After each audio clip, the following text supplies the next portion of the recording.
Her words lingered in the air, wrapping around me in a way that made it impossible to ignore. I should have shut it down, laughed it off, done anything but sit there and let the silence stretch. But I didn't. 'Cause for the first time in years I felt seen.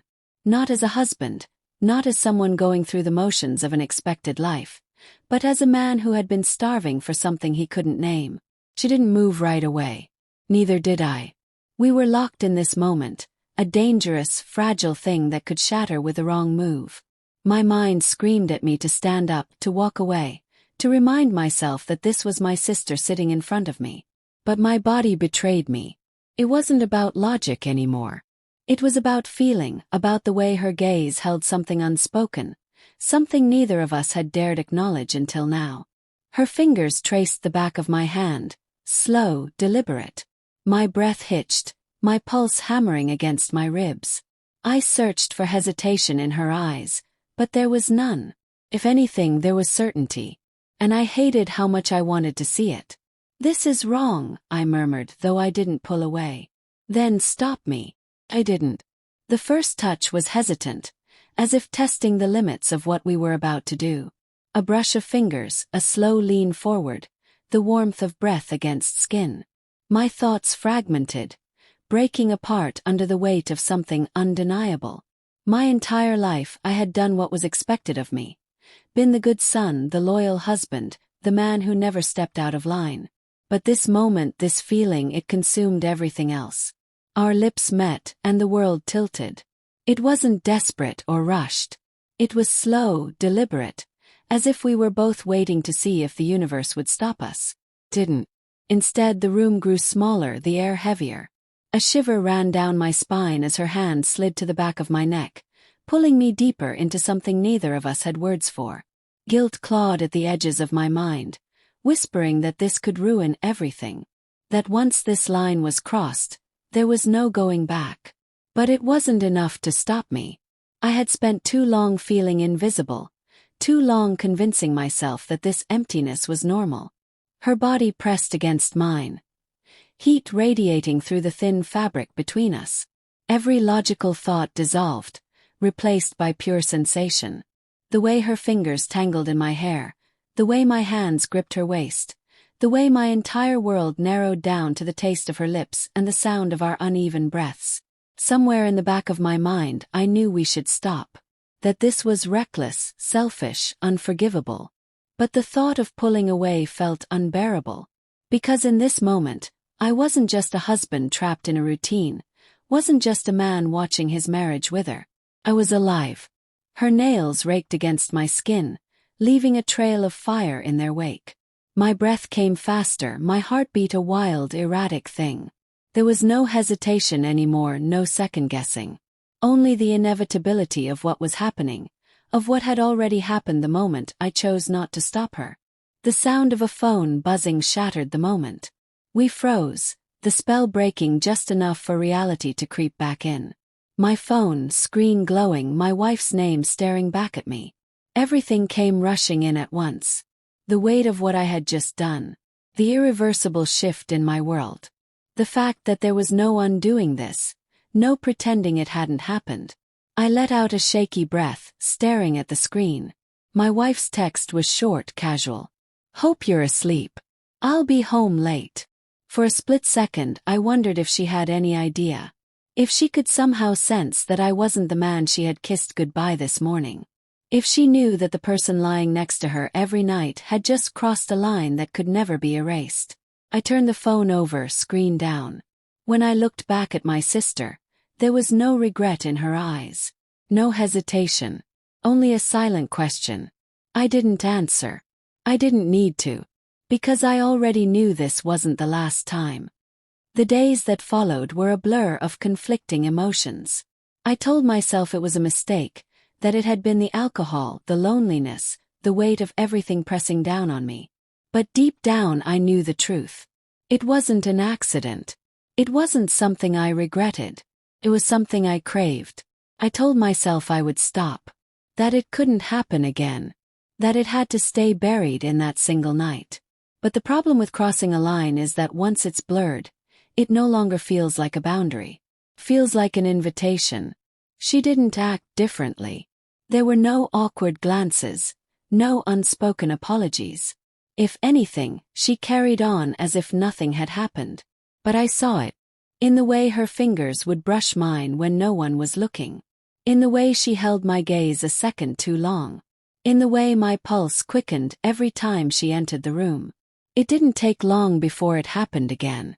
This time there was no hesitation, no slow descent into something we could pretend we hadn't meant to do. This time it was deliberate, urgent, the kind of hunger that couldn't be ignored. I should have felt guilt, but all I felt was relief. Like I had been suffocating and finally allowed to breathe. Like I had been starving and only now realized what it meant to be full.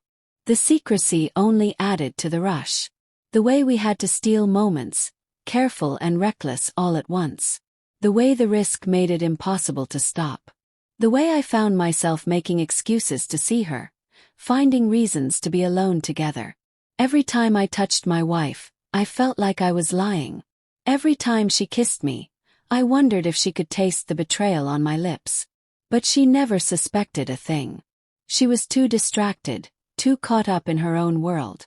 The distance between us had been growing for years, and now it felt permanent. I told myself I was justifying it. That if she had cared enough, maybe I wouldn't have strayed. That if she had seen me the way my sister did, maybe I wouldn't have needed to look elsewhere. But those were just excuses, hollow and meaningless. The truth was, I had made a choice. And every time I let it happen again, I made it all over again. Paranoia started creeping in, slow and insidious. I found myself double-checking my phone, making sure no messages could be seen.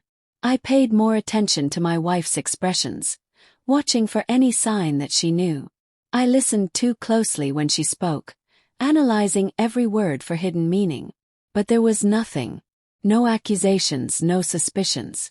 Just the same routine, the same emptiness. The more I got away with it, the bolder I became. And that's when I made my first mistake. Single text. Short. Nothing incriminating. But enough for my wife to notice. Enough for her to ask, "Who's that?" In a way that wasn't casual. I lied, of course. It was easy. I had been lying for weeks now.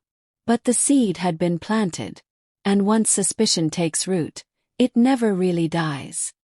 The first crack had formed. My wife didn't push, didn't pry, but something in her changed. She started watching me more closely, her questions becoming sharper, more calculated. I tried to act normal, tried to pretend that nothing had shifted, but I could feel the weight of her eyes on me. Became more careful. Deleted messages the moment they were sent. Kept my phone on silent. Avoided unnecessary glances, unnecessary risks. But no matter how cautious I was, the paranoia never faded. Every conversation felt like a test, every moment like an opportunity for her to catch me slipping. And then there was my sister. She wasn't worried. If anything, she was fearless. The way she looked at me when my wife was in the next room, the way her hand would brush against mine at the worst possible moments. She enjoyed it. The thrill of it, the danger. She knew I was unraveling, and she loved watching it happen. I started to wonder who was really in control. It wasn't long before my wife found something.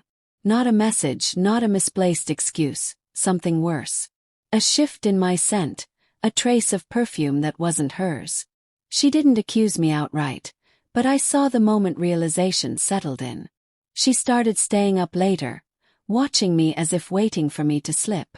She asked small, insignificant questions, where I had been, who I had talked to, framing them as casual, but I knew better. I stopped sleeping properly.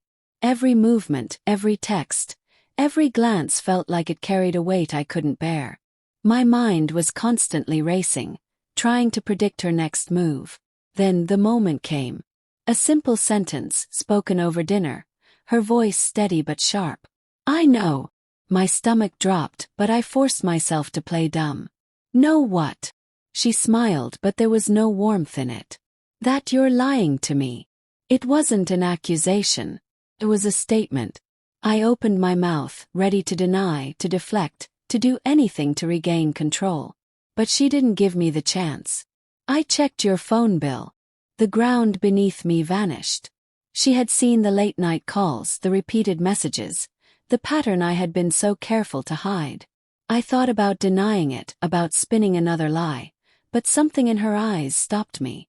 It wasn't just anger. It was something worse. Disappointment. She wasn't asking for an explanation. She was waiting to see what I would do next. And for the first time since this started, I had no idea what to say. Silence stretched between us, heavy and suffocating. My mind raced, searching for a way out, but I knew there wasn't one. She had proof, not the kind that could be explained away, not the kind I could twist into something innocent. She had caught me. I opened my mouth to speak, to say anything that might soften the inevitable, but she held up a hand, stopping me before I could even begin. "Don't lie to me," she said, voice calm, almost eerily so. "I just want the truth." The truth. A concept that had become foreign to me in the past few weeks. I had built my world on carefully constructed lies, on half-truths and omissions. And now, she was demanding something I wasn't sure I knew how to give anymore. I looked at her, at the woman I had promised to love, to be faithful to, and felt a hollow ache in my chest. I had spent so much time convincing myself that my actions were justified, that I was the victim of a loveless marriage, that I deserved more. But in this moment, none of that mattered. The only thing that mattered was the quiet devastation in her eyes. "I'm sorry," I said finally, the words feeling empty even as they left my lips. She exhaled slowly, shaking her head. "That's not an answer." My throat tightened. I didn't mean for it to happen. Her laugh was sharp, bitter. "That's what they all say, isn't it?" I couldn't argue. What excuse could I give that she hadn't already heard 100 times before? I had betrayed her. There was no justification that could erase that fact. She leaned back, studying me as if seeing me for the first time. "How long?" I hesitated, knowing that whatever I said next would determine whether there was any chance of salvaging what was left. But what was the point in lying now? "A few weeks." She nodded slowly, as if she had already guessed. "And was it just once?" I swallowed hard. The temptation to say yes was overwhelming.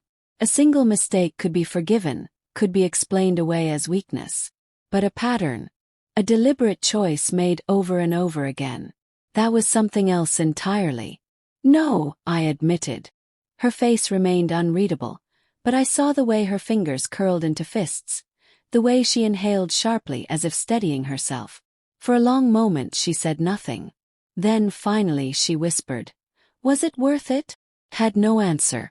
Because for all the stolen moments, the whispered confessions, the thrill of secrecy, this wasn't worth it. She stood up, pushing her chair back slowly. "I need time." I nodded, knowing that was the best I could hope for. She turned to leave, but before she reached the door she paused. "Who was it?" My heart pounded. The question I had been dreading. She turned back, her eyes locking onto mine, and in that instant I knew, she didn't just want the truth. She already knew it. I couldn't speak, couldn't breathe. And then she whispered, "I should have seen it sooner."